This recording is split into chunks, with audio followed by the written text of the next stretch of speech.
চলো আজকে তোমাদের সঙ্গে একটা ম্যাজিক স্মুদির রেসিপি শেয়ার করি। ওয়েট, এটা কিন্তু উইদাউট মিল্ক বানিয়েছি আমি। এখানে আমি নিয়েছিলাম 2টো কলা, 2টো ওয়ালনাট, 1 টেবিল স্পুন মতো বাড়িতে বানানো peanut butter, 1 table spoon homemade ছোলার ছাতু, 1 table spoon homemade dry fruits powder. এই ড্রাই ফ্রুটস পাউডারে ছিল কাজু, মাখানা, পেস্তা অ্যান্ড আলমন্ড। এখানে আমি দিয়েছিলাম গরম জল। তোমরা চাইলে দুধ ইউজ করতে পারো, কিংবা বাচ্চাদের যদি খাও কোনো ফর্মুলা মিল্কও ইউজ করতে পারো। এই সবকটা কিন্তু মিক্সিতে দিলে খুব সুন্দর একটা স্মুদির টেক্সচার চলে আসবে, কিন্তু আমি সেটা করিনি।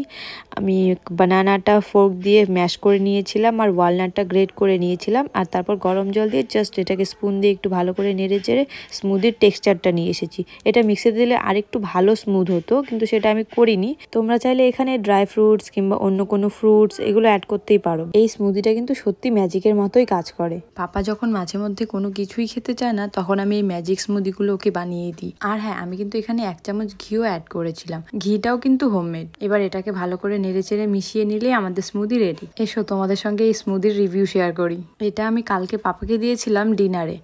আর এই দেখো, পুরোটাই খেয়েছে, শেষে 2-4 চামচ খায়নি, আর বিপসটাতে একটু ফেলেছিল, দ্যাটস ইট, আর কিচ্ছু না। খেয়েছে, পুরোটাই খেয়েছে। 2-4 চামচ তো বাচ্চা নষ্ট করবেই, তাই না? So yeah, it's approved by ইউ1।